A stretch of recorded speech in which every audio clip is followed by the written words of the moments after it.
Hey guys, Mike McErlane, president and co-founder of Gym Supplement Science. Welcome to another episode of Workout 101. If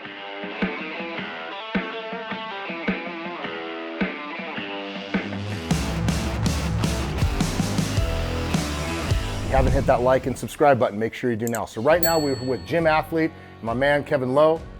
We're gonna be talking about 3 different ways to do a pull-up. If you guys haven't watched the other video that we have, it's 5 different variations of how to do an assisted pull-up. This is the next progression. So Kev, we're gonna be talking about 3 different variations of the pull-up. So let's go over variation 1, which is a reverse grip pull-up. For those of you who have gotten over the assisted phase in your pull-up to where you're using bands, a partner, a box, any of the variations that we cover in some of the other videos, this is a great way to progress yourself into a non-assisted pull-up by using a reverse grip. And the reason why is because biomechanically, as Kev pulls up here, you can see he's actually using his biceps as well as his lats, his rhomboids. So Kev, is that easier to do than a regular pull-up, in your opinion? Yes. Yeah, for all the reasons we talked about, right? Yep. So would you suggest somebody like as a beginner doing something like that to start out with, like what's the set rep range? Like what should they be going for if they're gonna be starting out doing reverse grip? I think if you want to start off with reverse grip, at least get 3 to 5 reps, you know, if you can work your way up from there. So like once you do assisted, the goal should be non-assisted, start doing reverse grip. Yep. Right? And so remember guys, the more muscles that are involved when you're doing a movement, because as you flex here, you can see just by pronation and supination, your bicep lengthens and extends, right? So when you have this supinated grip, and the supinated grip means when your hand rotates over to where it's like you're holding a bowl of soup. Think soup, right? So supinated. So when you supinate here, in this fashion here, you have more activity in your biceps. And because your biceps, most people are strong in their biceps, right? Because we do a lot of this all day long. So regardless of your fitness level, just by using your biceps as well as your lats pulling down here, biomechanically, you're actually stronger, right? So let's go on the next progression, Kev. So once you are done, and let's say you get like 5 to 10 reps, you can do 5 to 10 reps with reverse grip, shift to a neutral grip. Now what happens is this neutral grip, now yes, the biceps are emphasized a little bit, but you're also utilizing the brachialis muscle and a little bit more of the lats because you're not so using the biceps as you pull down here. Now, your arm is more in a neutral position to where you're calling on more lat involvement as well as the brachialis, which is a smaller arm muscle, which lies underneath the biceps, kind of on the inner underside of the bicep, right? So that would be the next progression, right? So what's the rep range before you actually go to regular pull-ups that you think, Kev? From here, you know, go to 5 to 8 reps, I'd say. If you can get 5 to 8 reps, you'll get some good work there before you get on to the next progression, which is the regular one, right? So, regular to wide grip pull-up. All right, so show us a regular, Kev. So now you're in a full pronated grip to where now the majority of the biceps as well as the brachialis are not the predominant muscles that are forcing the body up. Now you're pulling with the lats mostly. So the more flared out that the arms are, the more lat involvement you're gonna get, the less biceps and brachialis that you're utilizing. So this is kind of the next progression. As Kevin talked about, once you get there, Kevin, you're talking about even going wider, right? Yeah. So now go ahead and show us the wider grip, right? So now if you guys notice, because the angle of his arm is now kind of more at a V here, he's taking even more of the biceps as well as the brachialis out of the movement, and he's calling on even more lats. It's similar to like a wide grip lat pull down, right?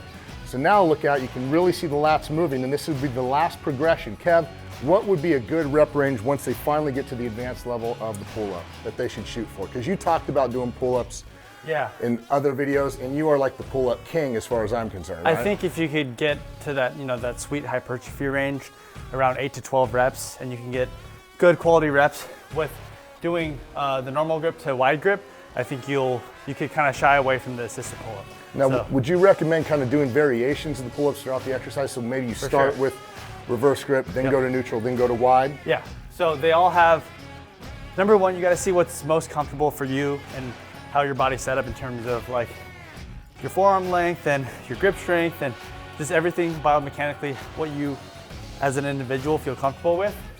Do what feels best and easiest first when you're just getting into the pull-up. And then as you start to progress, you can work your way up to the wide grip pull, because that is, in my opinion, the hardest one. Right.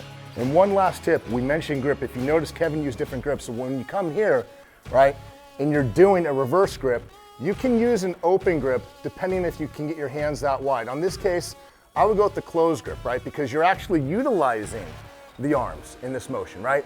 Kev's talked about this before, I've talked about before. When you use an open grip to where your thumb goes around, you're actually de-emphasizing the load placed onto the brachioradialis as well as the biceps and the brachialis muscle because you're not pulling here. But in this case, you want to take advantage of having that grip because you want to activate the arms as well as the biceps. So in this motion, a reverse grip, I would recommend using a closed grip versus an open grip. As you come here, Kev, would you recommend you starting an open grip in a neutral position? Honestly, I do both. So this is going to be up to you. Whatever you guys feel more comfortable with, I'd say go for it. But when you go to the final pull-up, you recommend using an open grip, right? Yeah, putting most of the emphasis because your goal is to grow those lats. The wider you go, the more emphasis you will have on the lats. And if your goal is to emphasize the lats, you want to kind of take most of the load, if you can, off of your forearms and your grip. So doing that, you want to wrap your thumbs around like that so you get more emphasis on the lats, like we talked about. Now, do you ever use straps, things like that to help? Because I've seen some people like they use the straps to do that. You can do it too, right? Yeah, just kind of take more emphasis. Me personally, just because I'm not like a super big guy, I'm only about 175 pounds. Naturally, I've been pretty good with doing pull-ups. If that's something that you're not super comfortable with, you know, straps is an option. For me, straps I kind of use more for deadlifts or single arm rows. Yeah, but you're not using straps because if you guys ever see Kevin's YouTube page, check it out. He's doing literally pull-ups. He's jumping up and clapping, doing flips, and then catching the bar. So straps don't really work for you. Yeah, no, not for myself. Yeah. All right, guys. Well, listen. Hope you enjoyed this video. Hope that you take these 3 variations, kind of a beginner, intermediate, advanced level of the pull-ups. As Kev mentioned, you can use them in one specific workout program to using all variations, or you work the progressions through kind of like the 3 to 5 rep range, 5 to 8 rep range for intermediate, and then 8 to 12 rep range as you move on to a regular pull-up. So until next time, guys, this is Mike McErlane with Workout 101. Make sure to hit that like and subscribe button, and you can make sure to check out Kevin's YouTube by searching Kevin Lowe in the search feature on YouTube, and check us both out. Until next time, guys, thanks, Kev. Appreciate it. See you guys.